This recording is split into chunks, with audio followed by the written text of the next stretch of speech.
Hello, hello, everybody. Welcome back to another episode of Rav'n Moon's Astro Forecast. Today is May 4th, 2023. May the 4th be with you. And as I've been talking about all week, we are on the brink of a full moon lunar eclipse in Scorpio.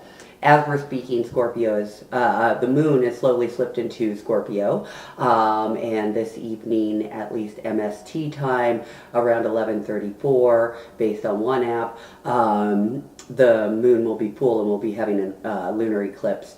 And also, this is the passing of Halley's Comet, so there should be multitude of cosmic events going on this evening. Now, what I want you to keep in mind, again, with all full moons are about letting go, releasing, and this full moon in Scorpio is like that on steroids, right? So, whatever's outworn, whatever's outdated, whatever needs to be purged, whatever needs to be gotten rid of in your life might show itself to say goodbye right now, you know. I have several friends that are going through job losses, there's just been some massive shifts going on, and I think this is all the universe's way of saying, hey, it's time for you to step into what your soul wants. How does your soul resonate? What makes your soul resonate? What makes your soul sing? And if you're not providing space for that in your life, I think the universe is going to demand it of you at this time. This might be a time when you just want to throw the covers over your head and cry and get your feelings out. If you're in that space,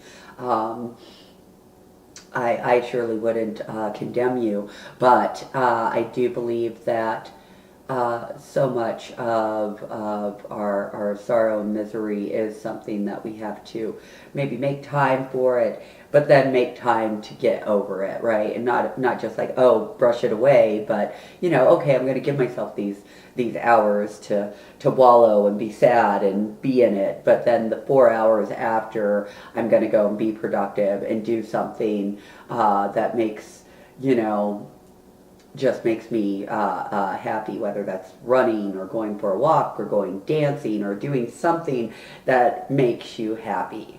So I'm doing a little combo here. Both the since Scorpio is our full moon, I also wanted to talk about the 8th house, which is ruled by Scorpio, and I'm sorry, not ruled by Scorpio, corresponds to Scorpio, is ruled by Mars and Pluto, and is and Uranus is exalted there. So with the 8th house, you're dealing with other people's resources, right?